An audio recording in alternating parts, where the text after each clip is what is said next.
Assalamualaikum warahmatullahi wabarakatuh. Salam guru hebat. Perkenalkan, saya adalah Judi SPD, CGP 9.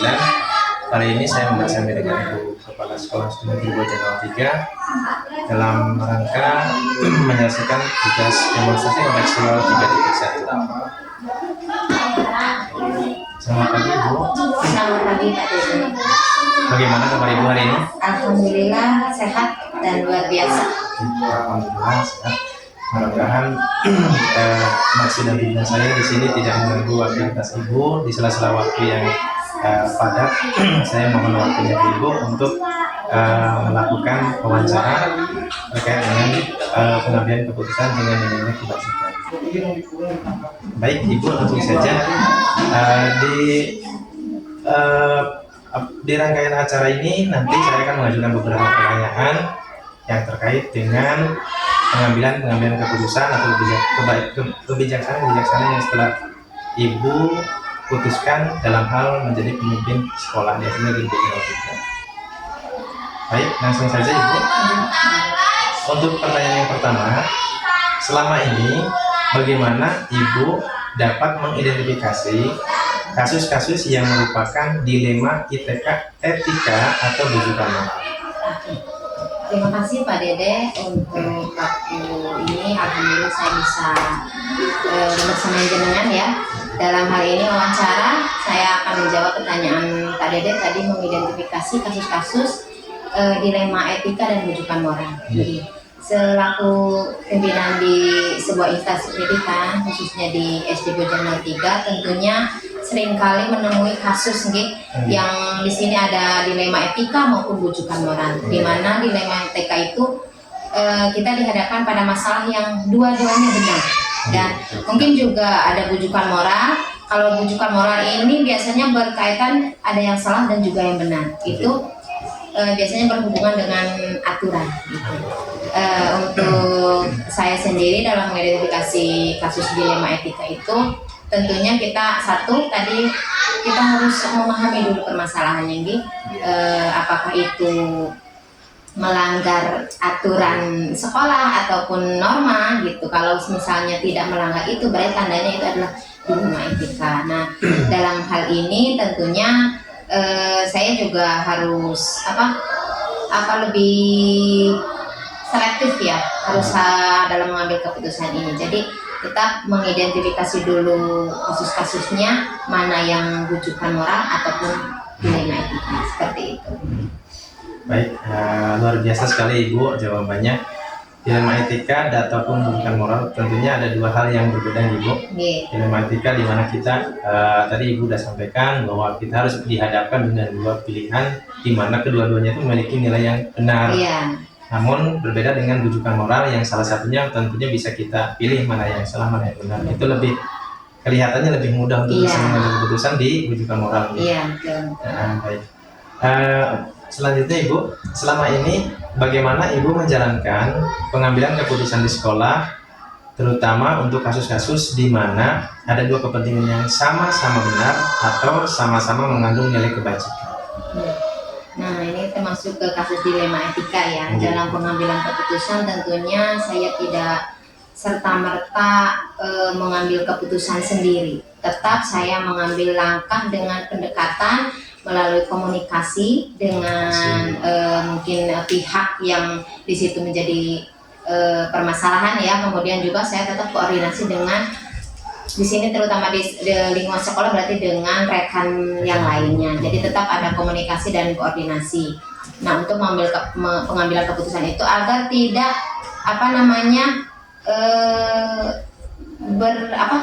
istilahnya bersinggungan dengan yang lain. Kadang karena dilema etika itu sama-sama benar, tapi untuk memahamkan bahwa itu benar itu antara seorang insan yang satu dengan yang lain itu berbeda. Jadi kan kita perlu kehati-hatian yang dimana kita mengambil keputusan yang sedikit mudaratnya seperti itu. Lebih banyak manfaatnya. Betul. Baik, selanjutnya berarti intinya ketika Ibu dihadapkan dengan dilema etika yang termasuk yang mengandung nilai kebajikan, artinya ada komunikasi, kolaborasi dengan yang lain, mana dari pilihan-pilihan yang mungkin dihadapkan, tentunya pilihan yang terbaik, Yang terbaik, ya. betul. Meskipun Seperti memang itu. dua-duanya betul, Betul, ya. Gitu. Betul, seperti itu. Untuk selanjutnya Ibu, langkah-langkah atau prosedur seperti apa yang biasa Ibu lakukan selama ini? Iya. Langkah-langkahnya tentu seperti yang tadi komunikasi. Komunikasi. Ya. Komunikasi itu tentunya kita kembali kepada suara hati, nalar kita juga harus jalan, jadi harus seimbang untuk memilih kebenaran yang tadi yang paling kecil moderatnya. Kemudian mempertimbangkan kaitannya di lingkungan sekolah ini permasalahan mungkin yang mengutamakan kepentingan murid.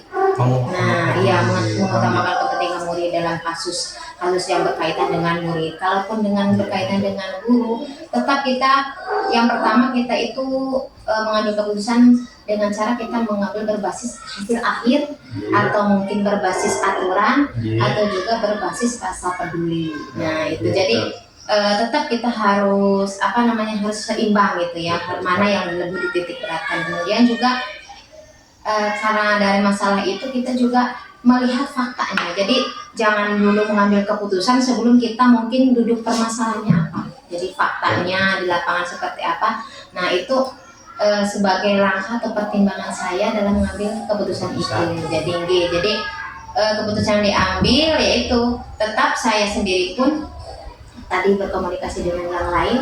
Kemudian juga tetap kita kembali lagi tadi ada rasa suara hati itu kan tetap berkaitan dengan aturan sang pencipta, tetap seperti itu. Jadi agar keputusan yang saya ambil itu tetap bisa bertanggung jawab baik kepada manusia maupun pada yang tinggi. Luar biasa Ibu. Tadi apa yang Ibu sampaikan terkait dengan langkah dan prosedurnya tentunya sama halnya dengan yang sedang kami pelajari juga terkait dengan pengambilan keputusan. Tadi Ibu sudah menyampaikan bahwa ada keputusan yang diambil berdasarkan berbasis akhir, berbasis aturan dan juga yang berikutnya adalah berbasis rasa peduli.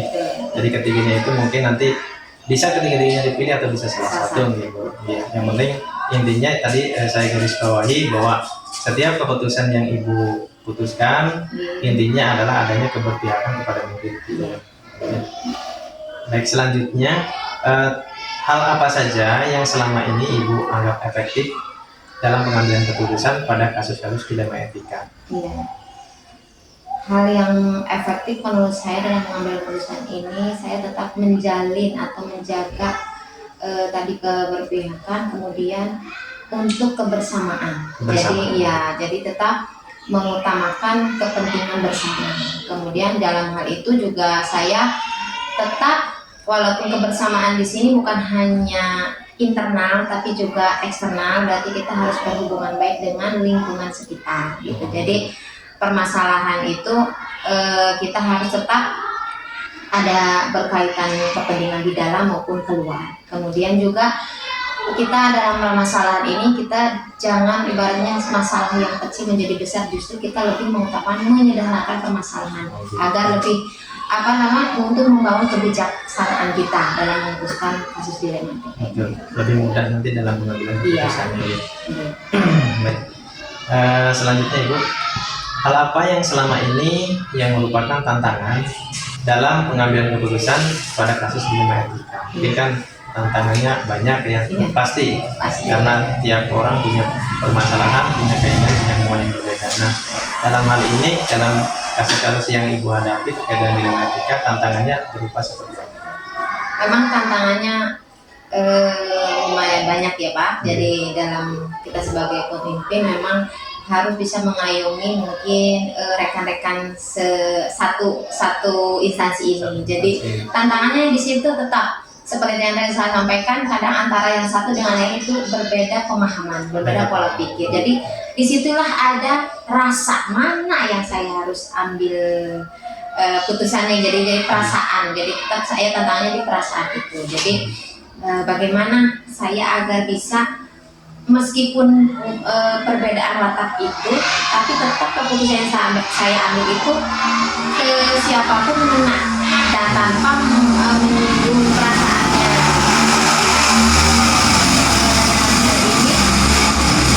Saya juga harus komunikasi.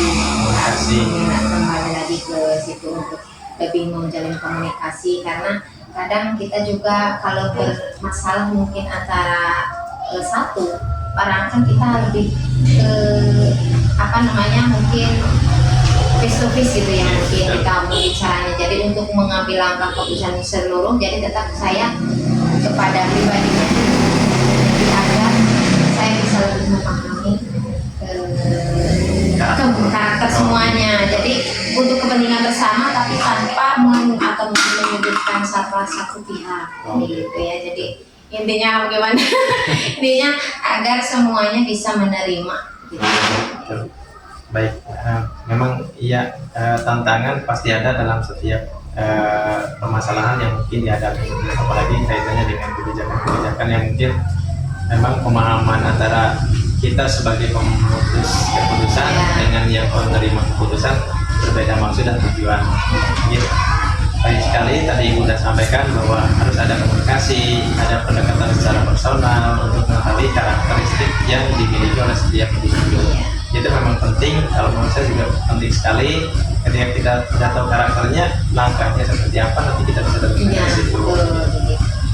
Baik, selanjutnya Ibu, apakah Ibu memiliki sebuah jadwal tertentu dalam menyelesaikan sebuah kasus? Misalnya kasus dinamika, apakah menyelesaikan cepat atau memiliki sebuah jadwal penyelesaian tertentu di lain waktu atau dengan prosedur yang seperti apa? Iya. Kalau saya dalam sebuah kasus itu tergantung mungkin kadar permasalahannya. Jadi kadangkala kita menemui kasus di mana bisa langsung diputuskan saat itu, mungkin bisa diselesaikan, ya kita langsung saja. Jadi tidak ada penjadwalan untuk penyelesaian kasus, kecuali memang mungkin agak kasusnya mungkin sedikit berat gitu ya, atau mungkin lebih berat. Jadi saya tetap mungkin akan lebih mengagendakan bagaimana seperti tadi langkah-langkahnya dulu. Saya harus mengidentifikasi dulu, nah mungkin nanti penyelesaiannya mungkin pada kalau pihaknya yang harus saya kumpulkan, nah di situ saya mungkin jadwalnya hanya di situ saja, membuat jadwal untuk mengumpulkan pihak-pihak yang terlibat dalam kasus tersebut. Jadi secara itunya saya tidak memiliki jadwal tertentu. Fleksibel. Fleksibel. Kadang kan ada yang periode, kadang misalnya mungkin PPDB kan permasalahan tuh, kan itu sudah terjadwal hanya setahun sekali gitu. Tapi kalau kasus harian seperti itu kan kadang tidak munculnya itu tiba-tiba gitu. Jadi seperti itu. Jadi fleksibel saja. Fleksibel. Jadi intinya tergantung dari permasalahan apa yang dihadapi, kadar masalahnya seperti apa. Kemudian kalau memang mungkin bisa diselesaikan di tempat itu ya selesaikan. Kalaupun perlu ada penyesuaian jadwal lain waktu, mungkin disesuaikan. Baik Ibu, selanjutnya apakah adakah seseorang atau faktor-faktor yang selama ini mempermudah atau membantu Ibu dalam mengambil keputusan yang terkait dengan dilema etika? Iya, betul. Tetap sebagai pimpinan, saya tidak mungkin mengambil keputusan itu berdasarkan pemikiran saya sendiri. Jadi tetap saya mengambil pertimbangan, salah satunya mungkin yang tetap pada rekan satu sekolahan. Ketika tidak menemui itu, tetap saya kepada atasan yang lebih atas, itu mungkin pengawas atau mungkin korwil dan juga teman-teman kepala sekolah yang lain. Di samping itu juga mungkin kadang juga ada minta masukan di keluarga gitu. Kemudian juga tetap kita kembali lagi pemahaman kita tentang aturan kita kepada sang pencipta itu yang utama kita. Jadi itu yang membuat saya faktor yang mempermudah saya dalam menyelesaikan permasalahan. Jadi tetap ada koordinasi seperti itu. Betul sekali. Menarik tadi yang Ibu sampaikan bahwa setiap ada permasalahan kasus yang dihadapi baik itu kecil maupun besar, tetap kita tidak pernah lupa dengan Tuhan ya Bu. Iya, Jadi karena itu merupakan salah satu penunjuk. Karena manusia mungkin menurut pemahaman saya hanya sifatnya membantu dan sementara gitu. Baik, faktor-faktor tentu memang koordinasi komunikasi dengan beberapa pihak yang sangat penting, keluarga utama, kemudian atasan juga sangat membantu Ibu. Baik sekali. Terus selanjutnya Ibu, pertanyaan terakhir. Dari semua hal yang telah disampaikan, pembelajaran apa yang Ibu petik dari pengalaman Ibu dalam mengambil keputusan dilema etika ini? dalam pengambilan keputusan dilema etika ini tentunya itu tetap setiap ada kasus menurut saya itu menjadi sebuah pembelajaran itu kemudian mungkin juga kedewasaan kita, pematangan kebijakan kita yang kita ambil gitu ya, kemudian juga memahami konteks permasalahan biasanya. Jadi setiap masalah kan ada karakter sendiri-sendiri. Jadi tetap setiap ada masalah itu tidak bisa kita putuskan dengan satu strategi yang sama gitu ya. Jadi itu kemudian yang saya ambil juga di mana saya bisa mengidentifikasi kasus. Ya kasusnya apakah itu harus lebih segera diselesaikan atau mungkin juga ada istilahnya pengujian yang mencari fakta, kemudian juga mungkin kepada pihak tersebut, kemudian juga nah itu pengujian ya benar atau salahnya atau sama-sama benar seperti itu agar tidak merugikan pihak-pihak lain termasuk juga siswa. Kemudian yang pertama tadi yang selalu saya sampaikan, komunikasi dan koordinasi itu penting di dalam sebuah mau instansi yang kecil maupun besar, itu sangat menentukan keharmonisan lingkungan kerja. Jadi itu mungkin yang dapat saya ambil dari kasus dilema etika. Luar biasa yang disampaikan oleh Ibu, pembelajaran yang didapat tadi banyak sekali. Pertama, mampu mengidentifikasi setiap permasalahan yang ketika untuk sebagai data hukum, mengumpulkan fakta dan sebagainya. Kemudian ada prinsip tadi benar dan salahnya. Nah, dari beberapa yang tadi sudah Ibu sampaikan, tentunya memang dalam mengambil keputusan tidak lupa juga tadi Ibu sampaikan untuk komunikasi dan koordinasi. Luar biasa sekali. Baik Ibu, ini yang tadi adalah pertanyaan terakhir. Sekali lagi saya apresiasi yang setinggi-tingginya terhadap Ibu. Terima kasih atas kerjasamanya, terima kasih atas waktunya, dan mohon nanti kalau misalkan memang kami juga mengalami beberapa masalah atau terkait dengan masalah, minta didampingi oleh Ibu. Sama-sama Pak Dede, di sini saya sangat mendukung sekali, apapun itu kita terus belajar. Jadi monggo, mudah-mudahan apa yang saya berikan bisa membantu tugas jenengan. Mudah-mudahan cekit ini bisa dilewati dengan baik dan hasilnya sukses ya, lolos gitu. Terima kasih. Mudah-mudahan apa yang saya berikan bermanfaat. Demikian Bapak Ibu guru yang hebat, wawancara saya dengan Ibu Kepala Sekolah Negeri Bojan 03, Ibu Dorian Sada. Assalamualaikum warahmatullahi wabarakatuh.